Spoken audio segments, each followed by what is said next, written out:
All right, buddy. We are live. Welcome in latest episode of that SEC podcast. I'm your host, Michael Bratton. I go by SEC Mike on Twitter. And that there, of course, is cousin Shane, who goes by Big Orange Vols on Twitter. What's up, yo, Tennessee Hober? Hey, buddy, what's going on? Oh, buddy. Man, we had us a good time this weekend because we had, I don't know if you technically call it football or not, Shane, but there was some football to be enjoyed over the weekend. We got the transfer portal popping up. We got, our Billy Lucci or Paul Feinbaum interviews going up. We are having a good time. You know what? Absolutely. Paying taxes. Who doesn't like to pay taxes? You know, Mike? It's one of my favorite. That's why I'm drinking the big beer tonight, as Uncle Sam took a bite out of my ass. But I'll say, brother, it's been awesome watching some college football. I'm falling in love with some of these new kids, man. Some of these names you didn't even know about coming into spring. It's like all of a sudden you're like, well, maybe this is their year. Yeah, so we're going to recap, all the spring games. We got a bunch of, not some of these teams, Shane, didn't quite have spring games. But I thought Brian Kelly, I just want to open with this. I mean, because he nailed it on basically how to react to all these games. Let's kick it over to Brian Kelly. What do you guys want to know? It was a spring game. That's it. That's how we. What do you guys want to know? That's the show. It's so hard, Mike. I don't know if you do it, but I do it. You get this hype, and I've done this every year forever. There's one or two guys you see out there, and you're like, dude, this is him. This is the game changer. This is the dude that's going to put us on the map, and then you don't see him ever again. Is there some? Do you think over the weekend that there was some of that? Maybe, I don't know. Is there? Should we tap the brakes or should we just buy in that this year is our year? I'm all in every time. Not on all these, but so like I said, I got quite a few thoughts, but I want to start where I had no idea I would be starting, Shane, and I'm going to sum up the Arkansas spring game with 6 words. 6 words. Taylor Green, buy you some Heisman stock in our new Arkansas quarterback. He was sensational, Shane. He was everything that we hoped he would be in this Bobby Petrino offense. He's what we sold KJ as being last year. Yeah. I loved it. 17 of 22, 243 yards, Shane, 3 touchdowns, no interceptions.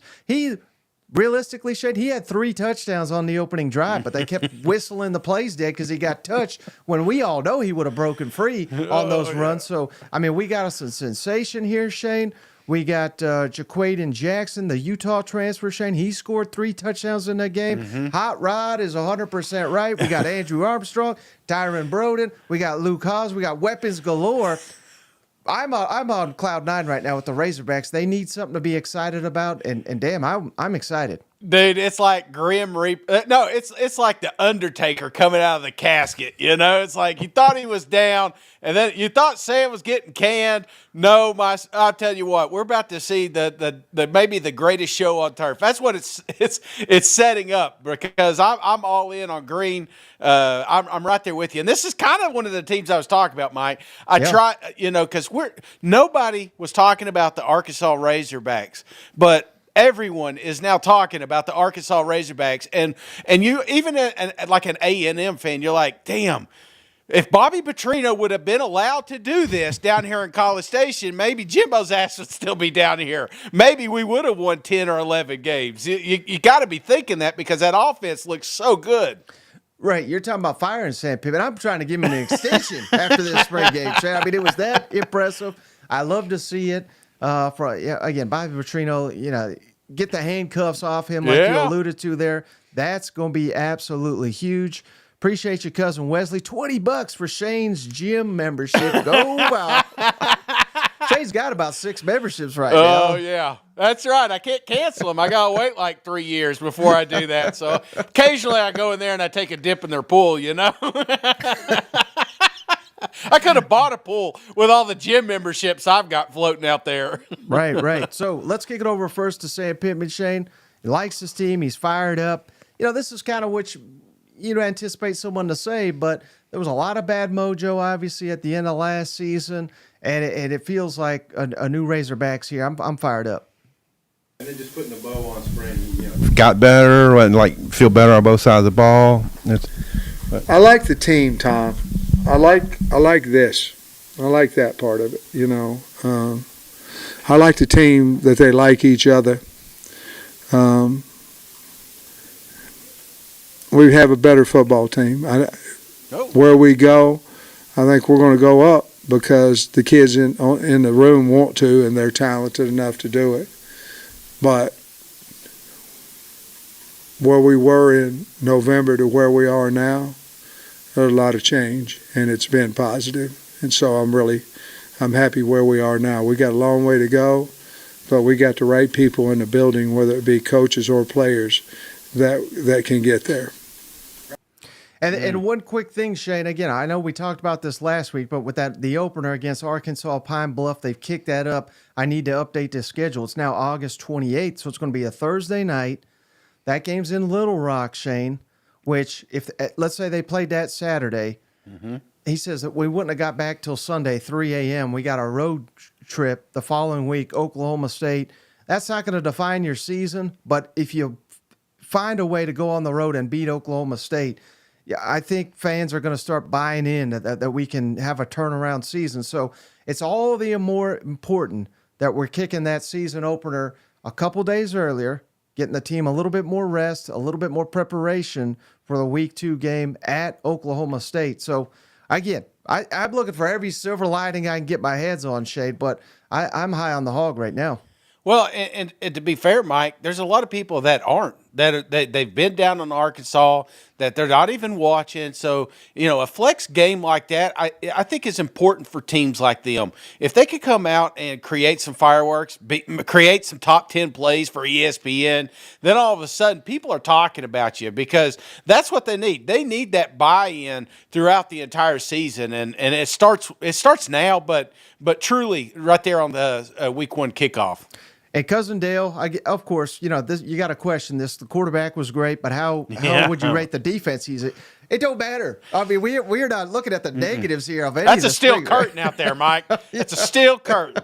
That's Georgia's defense right there.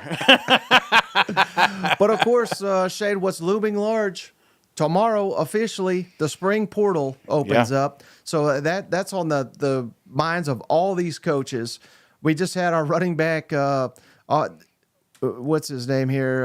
Isaiah Augusta. He's hit the portal, backup quarterback, or not even technically backup, but competing for the backup. Criswell, he's hitting the portal. So we're losing a couple guys. Yeah. But Sam Pittman, he says, we got our eyes on a couple here that we need to shore up. One last time over at Sam Pittman talking about the transfer portal and what the Razorbacks will be eyeing during this second portal window. What's some of the priorities for you with the remaining scholarships you have? Yeah, that's a really good question because I want to say this first. Number one, portal, we don't want to lose any of our players. And I had a talk with our team, and I said, hey, if we just don't lose anybody that we have and don't add anybody, we're going to have us a fine football team. So the number one thing is I don't want to lose anybody we have. Inevitably, we're going to. I mean, hope not, but we could. I don't know why you'd want to leave this team. It's a good football team, but I understand the landscape of football. Once that happens, we would, if we don't lose anybody, we have 5 scholarships available. We need to get some more help on the D-line. We need to get some more help on the offensive line, and we need to get maybe another wide receiver. If we just had 5, instead of going to wide out, we would go to linebacker. We need an older linebacker. Now, when saying that, and I'm answering your question because it's a good, fair question, I'm not saying we need that because we don't have players at those positions, because I think we all believe that we do. It's just a matter of age, depth, all those things that go into that. All right, Shane. So again, we got our eyes on some players here, and it's going to be wild, Shane, because I think, again, I don't think it's going to be crazy in the portal like some people think, but I think there could be positions where you feel comfortable at. Mm-hmm. Then all of a sudden you lose two guys. You're like, whoa, now we need, insert this position, insert that position. So I think that's the real key to this second portal window, because I don't think there's going to be a ton of like elite all-stars that hit the portal. I could be wrong, but I think that's the way it's going to play out. Like, how much older does he mean on linebacker? I still got a little else. I only got 1 year intramural flag football, Mike. I'm good if he wants me to come over here and suit up, Yeah. So I just find this spring portal very interesting because, like you said, I don't expect a whole lot of huge names in there. But this is roster feel, and I think it's pivotal for teams like this one, like he's staying in the trenches, some of those big men that he can kind of shuffle toward the end of the season. So, yeah, I'm very interested. I hope Arkansas doesn't lose a lot. But, when you talk spring portal, this is the team a lot of people mention. It's like, be careful. Watch this one. Right. And, of course, the other team they always talk about, Shane, is Ole Miss, who they had their spring game. It was 7-on-7. It was skills. It was not worth watching if you wanted to learn anything, but it sure did look like a good time. I know Shane, he was disappointed on the last show that I didn't mention it because he sent me a DM, but it was after I already went live. They're allowing coolers into the stadium. Yeah. I mean, that's the type of environment they wanted down there in the Grove, which I think for a fan, it's probably more fun anyway. But let's kick it over to Kiffin one time because, again, it's not like there was really much to glean from this game, but he has an interesting motto on this is kind of like the last dance for a lot of these guys at Ole Miss, and then he gets back into the portal talk, which again he has utilized, but he criticizes at the same time. So let's kick it over to Lane. I think it's an old group. It's a veteran group that's played a lot, and I think that they are really unique culture guys, and the whole last dance thing and guys coming in for their last year and staying for their last year.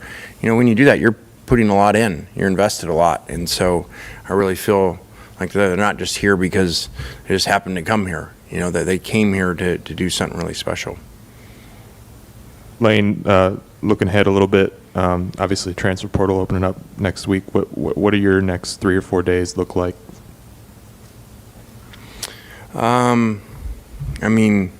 Like I said, we still have one practice Monday, exit meetings with players and stuff, and and then free agency opens. But people are already kind of announcing they're going into it, as you see around the country. So again, it's just where we are.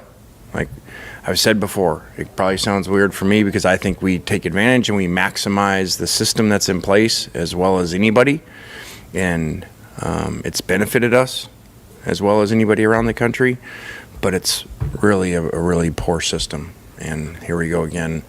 Guys already announcing they just got somewhere in January. They're leaving again already, so they went and got paid.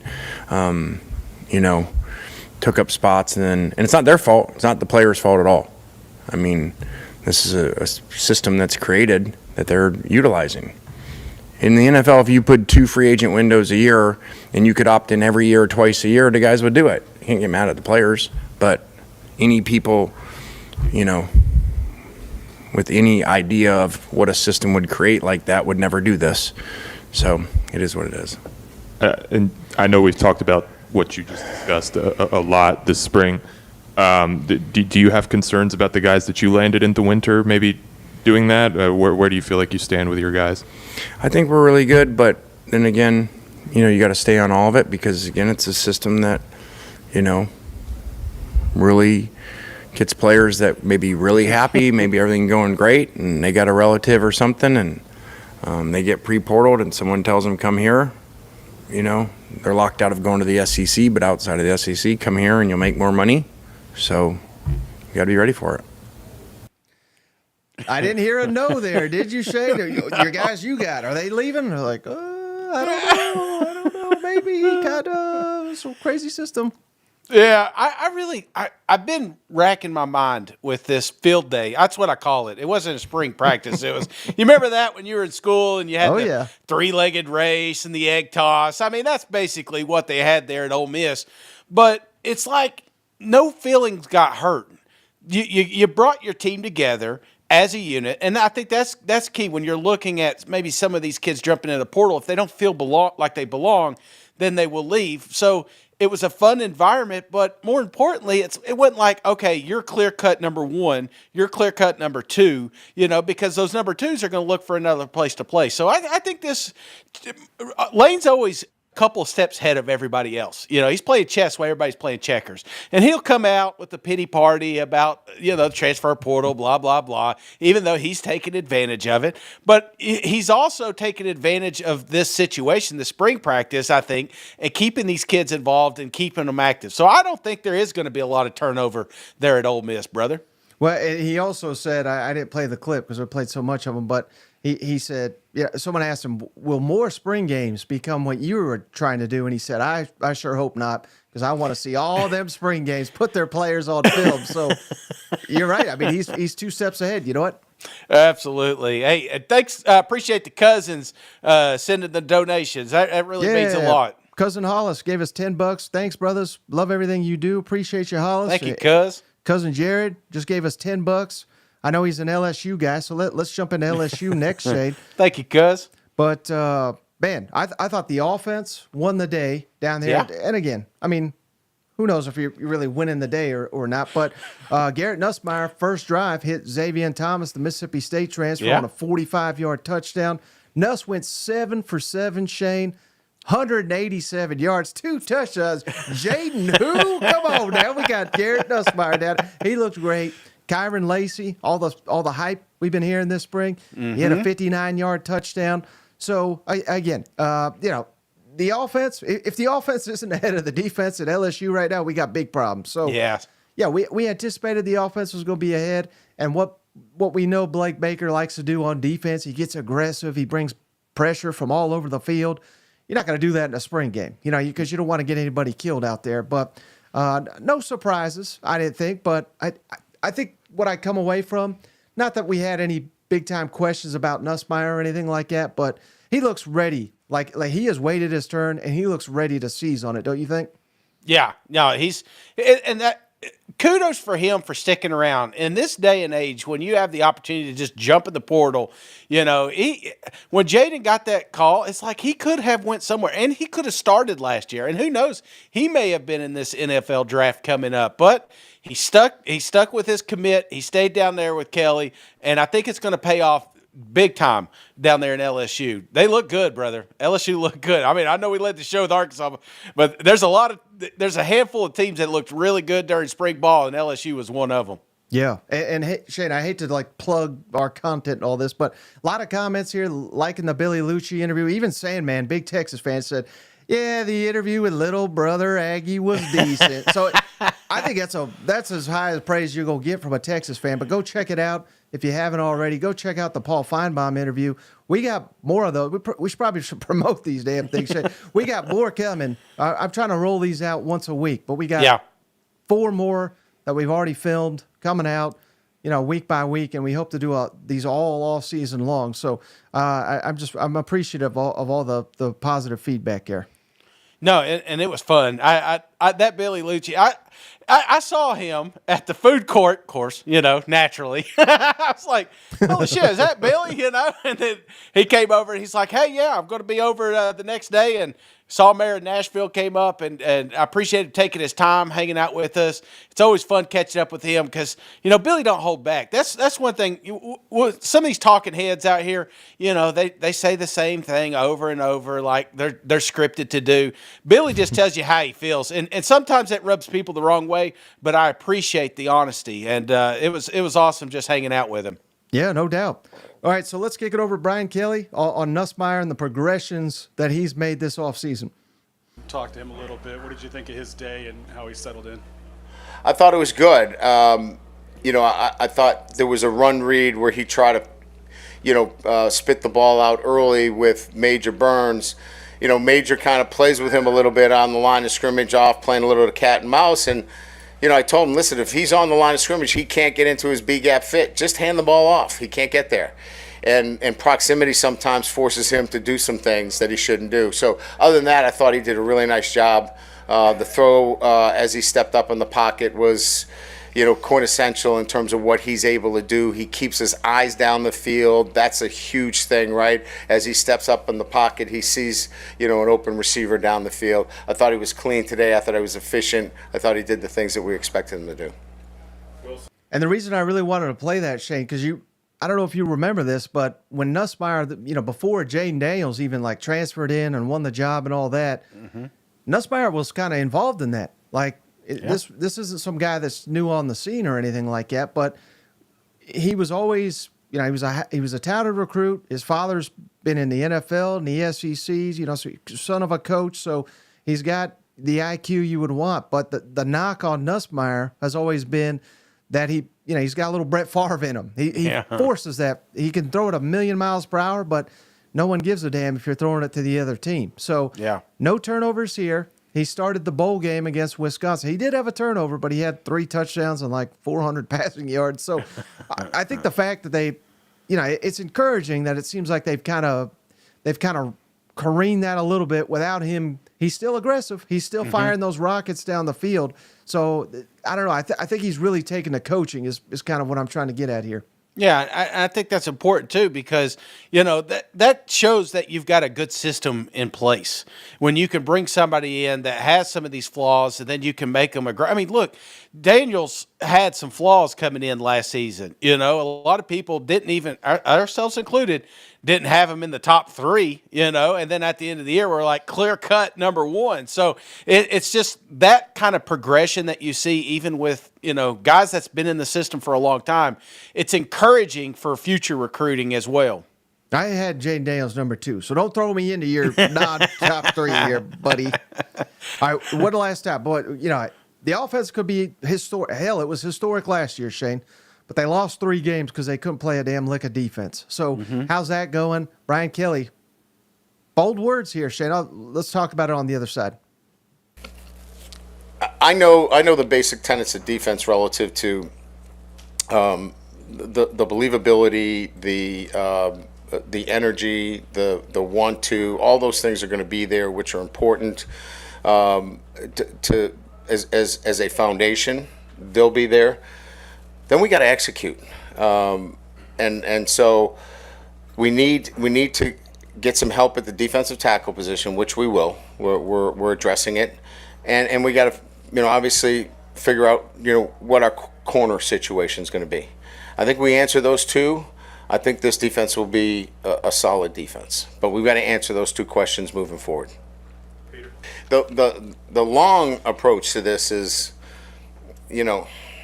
just look at who's on campus, who we're recruiting. And I feel, look, we got to win right away. And I get that. And we're going to put together a defense that puts us in a position to win the SEC. But if you want to look at this from a longer view, I've had a lot of players in front of me over the past 3 months since we've hired those 2 that I hadn't seen in a couple of years. So that's a really good thing because we're gonna get the guys that we need at those positions, and Bo and Corey are making an impact there. And I thought it was interesting, Shane, because he's saying we got the defense that's going to compete here. And you may say, well, that's coach speak, but this is the same guy at SEC Media Days. When people were praising LSU, he said, whoa. We ain't got the team yet to be there. But this is the year he's been pointing to, year 3, which I find it a little odd just given what they're losing with star players. But maybe a better overall team despite losing some high-end talent to the NFL, if that makes sense. Yeah. And this is one of the teams I'm looking forward to during this spring portal the most, because this is the one that you're seeing a lot of smoke come from, especially with that defensive line, bolstering that up. So keep your ears to the ground with this ball club, because I don't think the roster we saw in spring is going to be exactly the same roster we see this fall. Right. Well, speaking of that, Shane, because I think one team that will really take advantage of this portal is Alabama, because you remember when they had the coaching change, they had a mass exodus of a lot of players. They were not able to add a ton other than other schools that lost their like Washington, who they got a lot of their players, but they're going to be active in this portal, Shane. And I think they need to. And maybe they need to when it comes to, the groundskeeper, Shane, because I don't know if you saw their field. Their field looked like hell. I mean, it looked like they've been playing all down there. It was the worst field I had seen in the entire SEC. Kalen DeBoer, maybe he needs to bring some groundskeeper down there with him. But, I thought the offense won the day, which, not surprising. But, because you just don't know what this defense is quite going to look like. I know they keep trying to hype it up as like, well, this is Nick Saban 2.0 with the different coach. I ain't buying all that shit. I think this is going to be offensive-based football here in Alabama under Kalen DeBoer. And if so, I mean, Jalen Milroe passed the test, buddy. I mean, 2 easy touchdown drives right out the gate. I thought they had a Washington transfer at receiver, Shane, Jeremy Bernard. He looked pretty solid. They were saying he could be their best receiver this year. And they are absolutely loaded at running back with Jan Miller, Richard Young, and some of the younger players they got down there. I think Alabama's going to have one hell of an offense this year. I really do. Yeah. Well, I tell you what, the fans are hungry for it, and I think that's one of the things that I get from the players after that game. It was like, hey, we're going to open it up. I'm not saying, I'm not going verbatim here, but it felt like it was going to be a little less conservative, which is exciting because that's what you watch. I mean, you think about some of the great Alabama teams that come through there, they had exciting offenses. So it's going to be nice to see some flashes of that again. And then, DeBoer, he doesn't really give you many good quotes or anything like that, Shane, but he was asked because, we all know him from Washington a little bit. Yeah. Before then, he was at Fresno. And then before that, he was at Indiana. But before that, Shane, he was winning national titles, whatever league that is, in old Sioux Falls. So someone said, what's the difference between Sioux Falls spring game and old Alabama? Okay, we'll go Joe Goodman and then Chase. Kalen, how does spring football in Alabama compare to Sioux Falls? Well, we go back so far. Okay, we'll go Joe Goodman and then Chase. Kalen, how does spring football in Alabama compare to Sioux Falls? Well, we go back so far. We couldn't even get to the point where you could go full pads back then with the rules. So there was the spring game was thud tempo, and so there's a lot of differences. Whatever it was, 70 plus thousand is what I heard, 72,000. We're just shy of that there. But Shane, he lose to Georgia, they're going to be saying, get your ass back to Sioux Falls. You know what? Let me ask you, man. Did you think there were 72,000 there? I mean, no. Yeah, they always lie about those numbers. Yeah, they may have been counting a few of the neighboring counties in that one, but pictures I saw. But hey, I will say they did have a good fan turnout, and the fan, like I said, fan bases are hungry. They don't want to take their foot off the gas. In fact, they want to accelerate. They want to make it fast and be fun again. And I felt like that's what we got to see a little bit during this spring game. Right, and another one, Shane, I was thoroughly impressed. When you go back a year, I mean, it was a disaster. It was awful. But I saw tons of reason to be optimistic, Shane. And I'm talking about in Gainesville, where old Billy Napier, we all know his back's up against the wall, but his offense, I thought it shined in this moment. So give me another edge to the offense in another spring game here down in Gainesville. I thought Graham Mertz looked particularly sharp. He's carrying over that momentum from last season.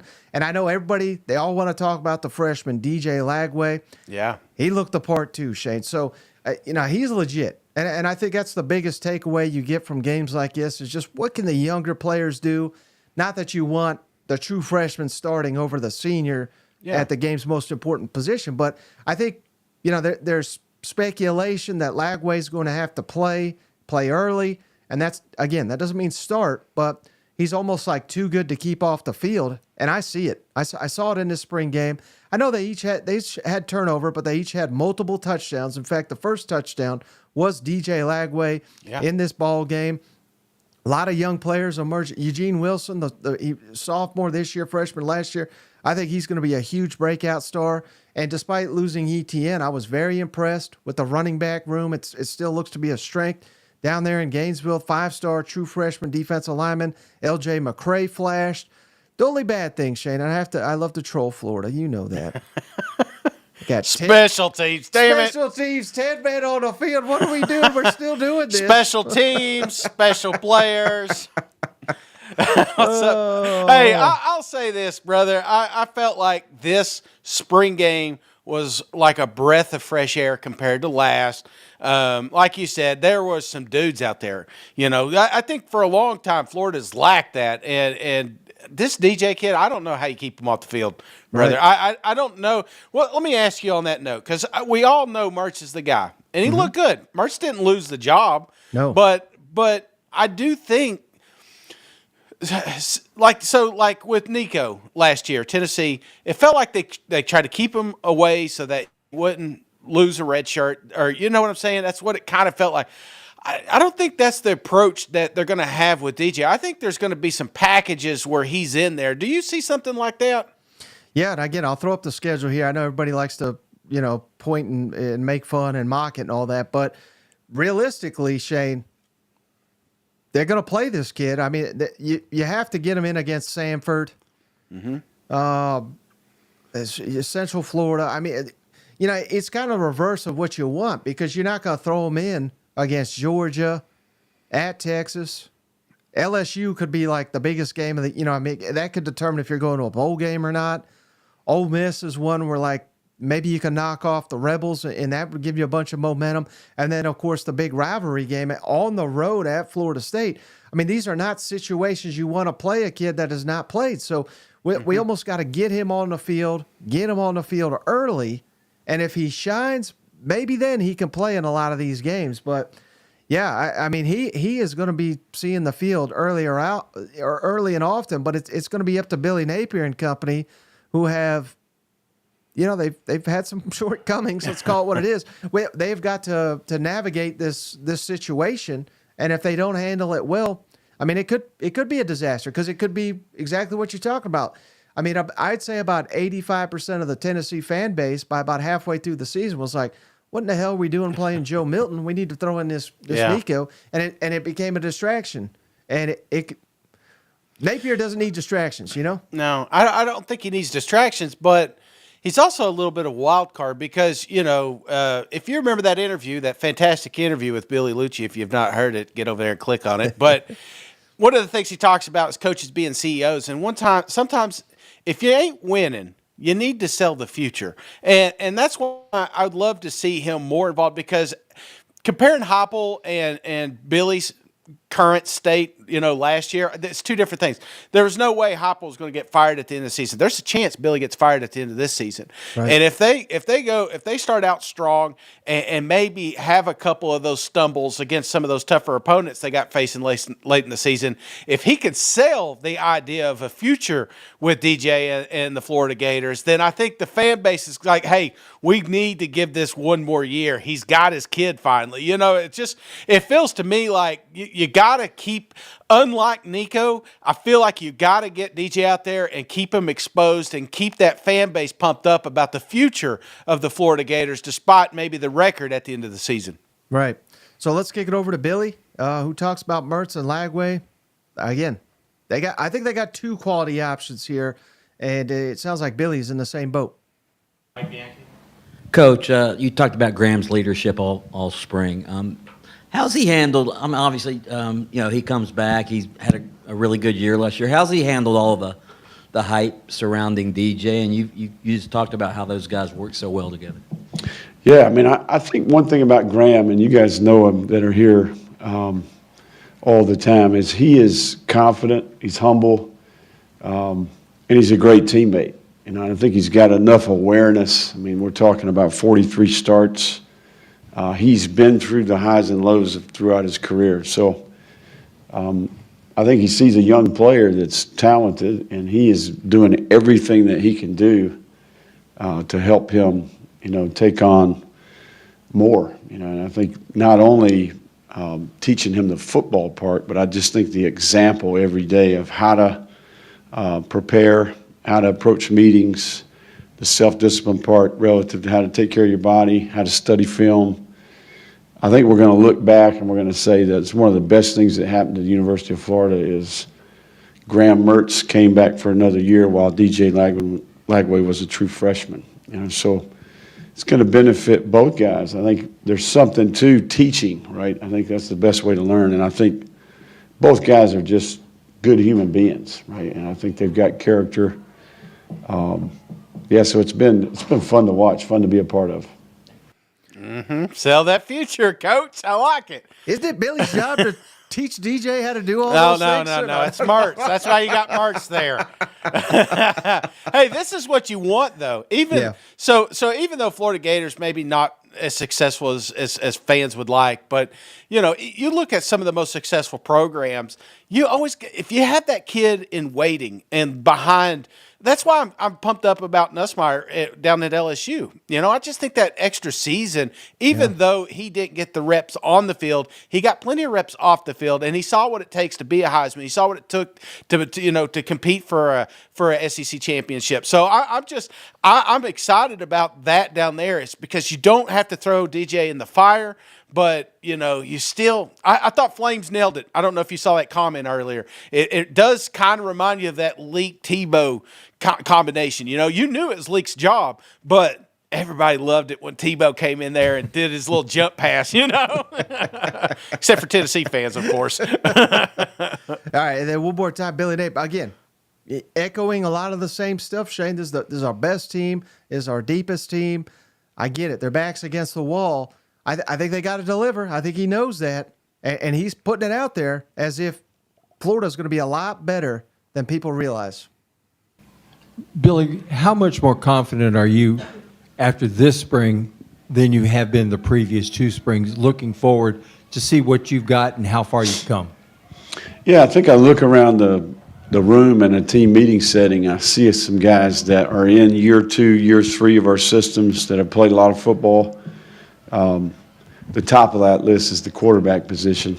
But overall, the stat we've been using with the 41,600 snaps of experience, I think the guys that are coming back on this team understand the expectations. They know what we expect of them as people, as students, as players. I think as a coach, man, the players are what give you confidence. I think when you look around the room and you can trust the people that are in the room, and I think we're in a different place, as a result of all the work we've done with the roster. We're deeper. We've got more height and length. We've just got more veteran players, and I think the young talent, the freshmen and the portal players are going to help us.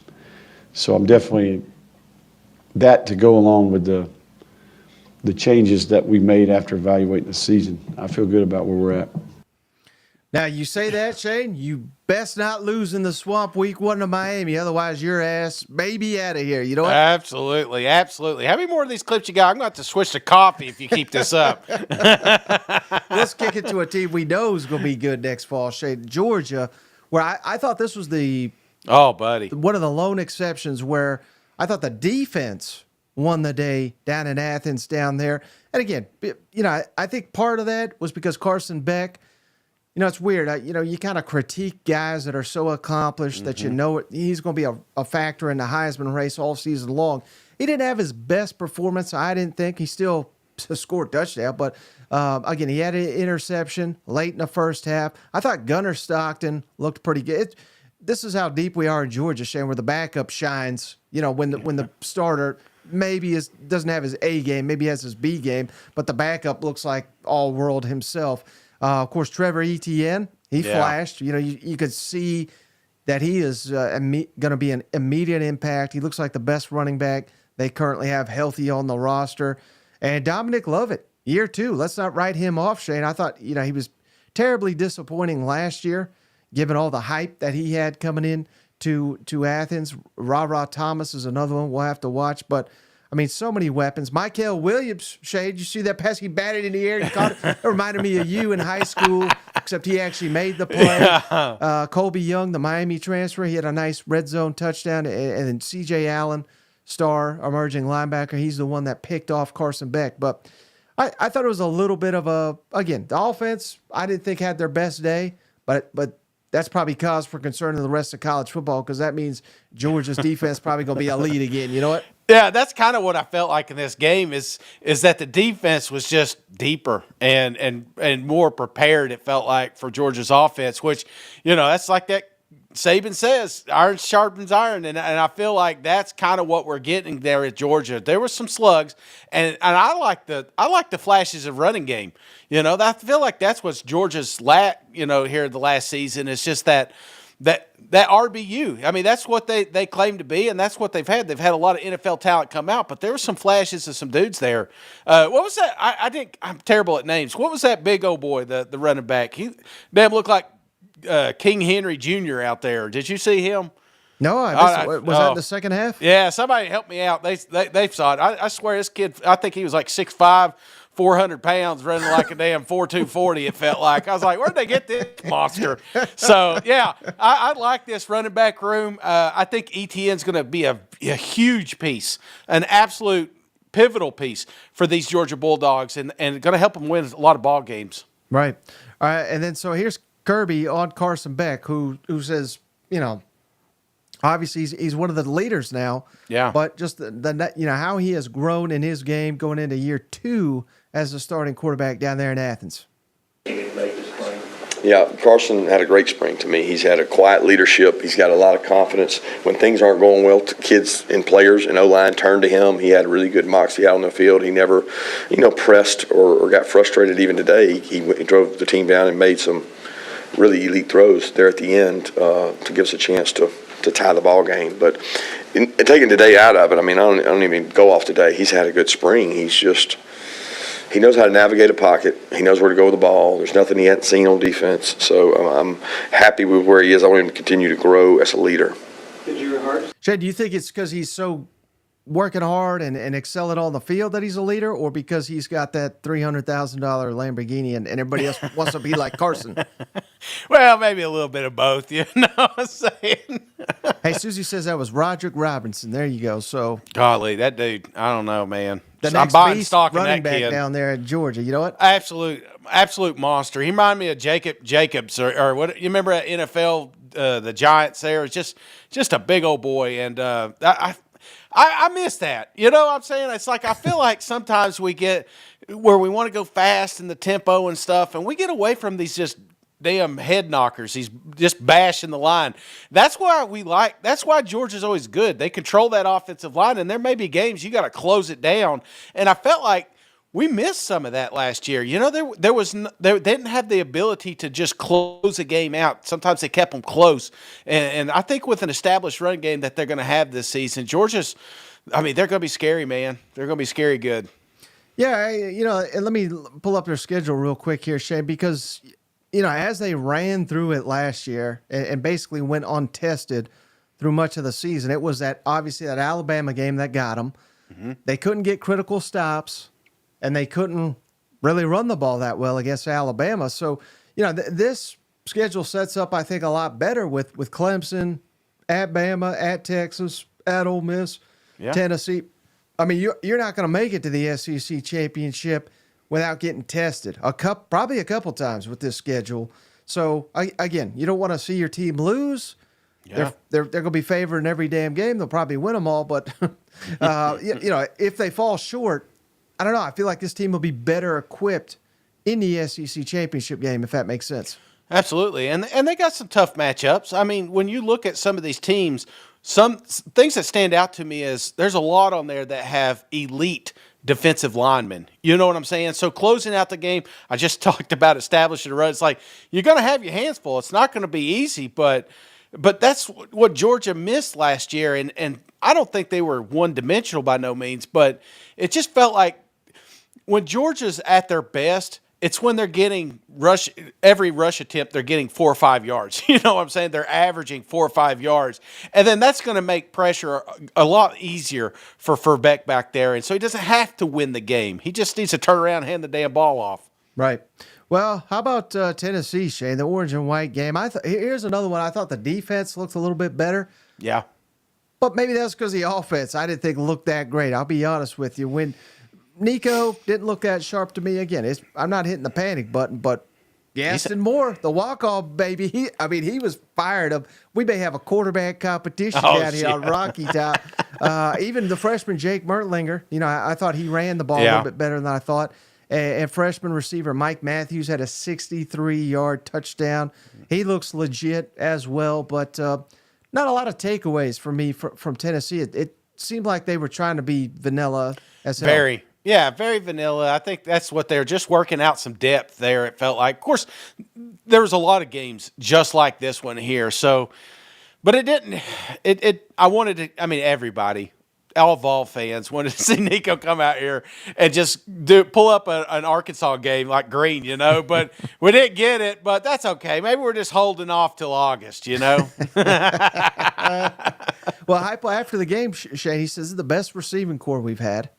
They've been touting up the defensive line.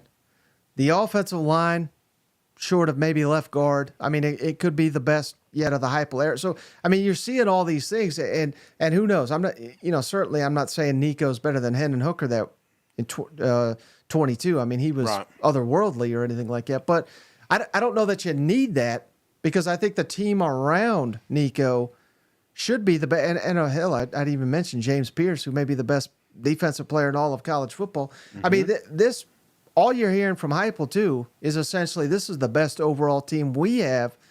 But how much of it do you put on Nico to have a good season to get Tennessee to the playoff? It's going to have to be Nico. I don't want to bury the kid. I don't want to put that much pressure on him, obviously, but we're talking a Tennessee Vol fan that is watching this roster. It's like, this is a good roster. This is a good team. You replace Nico with, 6 other quarterbacks in the SEC. They're still probably going to win 8 games at least, But you're talking about getting to 9 to 10 wins. That's going to take a special player, and that's why everyone's so excited about Nico because of the what he can bring to it. He can win a football game by himself almost, and that's what you're going to have, against a team like Alabama or a team like Georgia. You're going to have that wonderful game, or you're going to get left behind. And if you get, you drop 3 of them, guess what? You're not dancing. So no concern at all that Nico. Again, he didn't look bad, but the offense was not humming with him in there. Well, what's tough, brother, is you got to remember this is spring, and I swear before they went out there, all those maxims they read right before they go out and do the game. The very bottom one was like, "You touch that damn quarterback, you're dead, you're gone, you're shipped off." So what makes Nico special is the legs, and that's something you can't really practice in spring or just fall camp period because no one can touch the quarterback. No one's going to touch the quarterback, so you can't get a real feel. But when the lights come on, it's kids like Nico that just shine because that's what makes them so fun to play, Right. And then we got a comment here on Heupel on just how far Nico has come in the 1 year on campus thus far. Reese than Adam. Coach, what's different about Nico at this point compared to this point last year? There's so much growth, from any quarterback as they go through the early stages of learning what it takes to play college football. How intentional, how much time he spends inside of the building, which leads to the understanding of what we're doing offensively. Understanding the why behind it is really important for players as well. The structures of defenses, protections, being able to understand when you're hot, when you got to get rid of the ball out of your hands, how to slide protections and get yourself in good matchups. Our quarterbacks control a lot more than people think in our run game. and just continued growth there. So got really good command. He does a great job being intentional on a leadership role, communication role in one-on-one situations. Going to have to continue to grow as a leader inside of our program as he goes through his career. That's typical of every young quarterback. Now, last team we got to hit on here, Shane, Kentucky. They technically had their spring game. I was so disturbed on Saturday, Shane, because I was like scrambling to try to find. I was like, "What the hell are we doing, ESPN? You're not televising it." They did, so no televised for because it was not an official game. But from what I have seen, Shane, I'll just go out there and I'll make a. I don't even think this is that bold to say, Shane, but I'm kind of hopping on your train because I know you're like Notre Shanus over here. But I think Brock Vandagriff, I guarantee it right now. Yeah. He's an upgrade over Devin Leary, which maybe that's not saying much, but we were hearing all kinds of hype on how good Devin Leary was going to be last season for Kentucky. But I think they've got themselves a quarterback in Brock Vandagriff. Shined in the game in what I saw. There was no tackling in it. They didn't have enough linemen to actually physically play a game, but they kind of, as soon as they came into contact, they'd blow it dead. But he looked legit, Shane. And, you were calling this a couple weeks ago. You said, I like the look of this guy. I think you were on to something. Yeah, the dude's got the look. I'll say that, brother. If you're building a player for NCAA football game as quarterback, that's probably what he looks like, And what I like is, again, it's going to be the explosiveness that he brings. It's when he tucks the ball and he's one of those guys that runs through it. So what's his name? I'm so bad at names, brother. Quarterback they had before Leary. Ate the bananas. Yeah.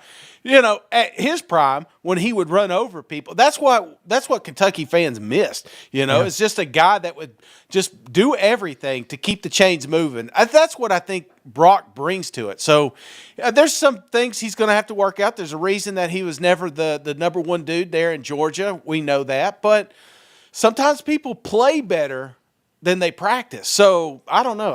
There's just something about Brock that just keeps drawing me in. I think they've got a good dude here in Kentucky. Right. And again, we're not trying to call out players or anything, but to your point, last year, Devin Leary, all the hype, he had basically been injured every season of his college career. I think he was coming in to play for Liam Cohen to prove that he could get to the NFL. What would be the one thing, even if he was a Heisman frontrunner or something like that, what would derail that? Getting injured. Yeah. And he was a smaller guy. Complete opposite. Brock Vandagriff's a giant back there.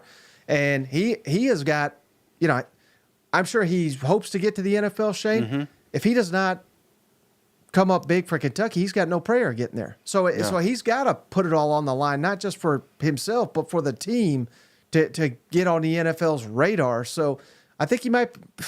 I'm just following your lead, Shane. I think you're dead on this one. You know what? If I grew my hair out and it was red, do you think we'd look a little alike or no? Well, let's kick it over to Stoops, who he sounds pretty fired up about this team as well. To close us out here, I think you guys can see that when we get everybody back, the pieces are in place to have a heck of a football team. And so.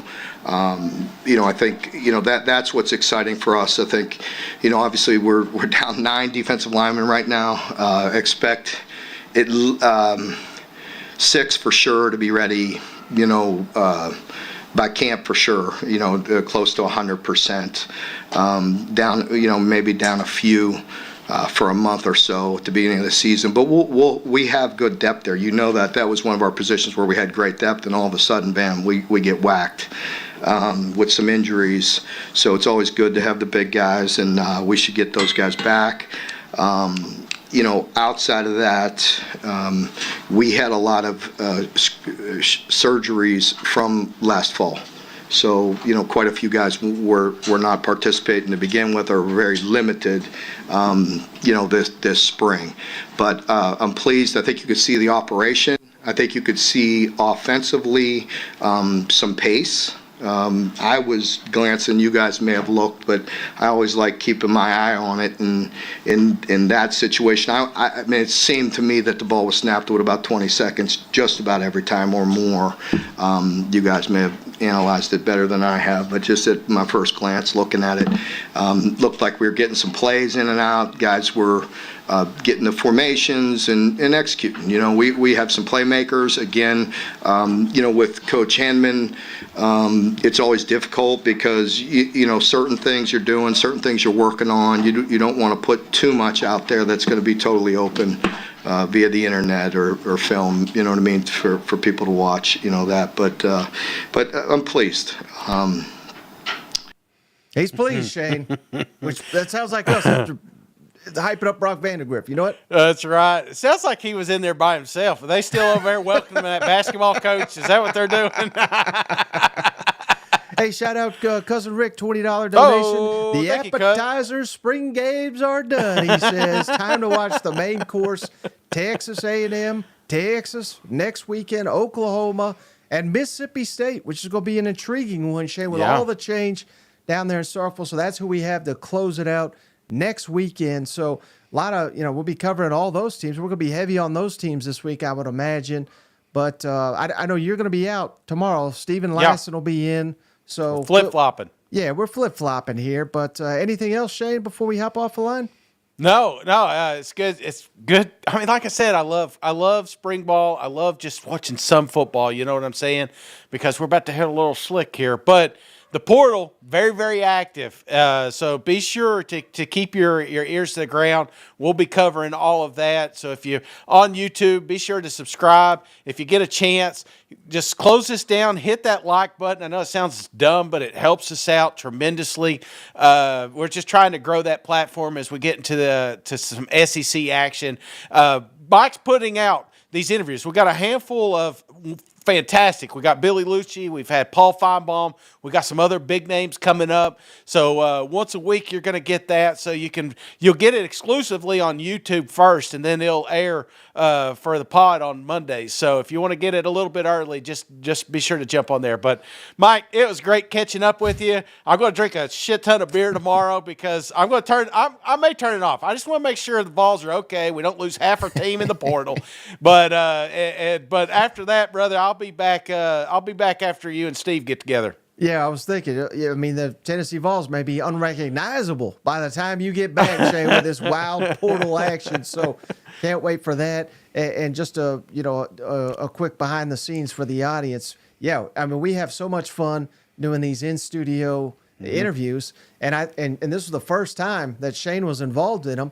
And he goes back and he's like, "Man, all right, here's the list of who you got to get next, and you get these 5 people."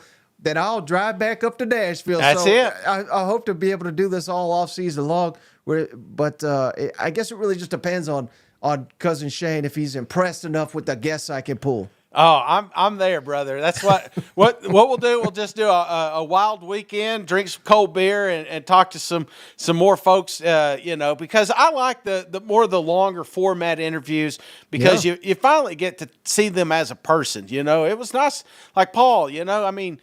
You get the little funny clips, and then you get the callers and stuff like that. We know how the game works, but it's nice talking to Paul because he's a wealth of knowledge and he's got so much to talk about. And we're going to keep having him on because we've just touched the tip of the iceberg with him. But yeah, keep your ears to the ground. We've got some good shit coming, and then like I said, the portal talk. So I look forward to what you and Steve got to talk about tomorrow. And Sheila says maybe you guys can get Nick Saban. I can promise you he'll probably never come on this damn show, but I appreciate the kind words there. We'll Sheila. try. Maybe his daughter. Maybe we get her as a daughter on. All right, brother. Well, hey, I appreciate you. I appreciate each and every one of you, especially those that showed up on the live show. We'll catch you on the next one.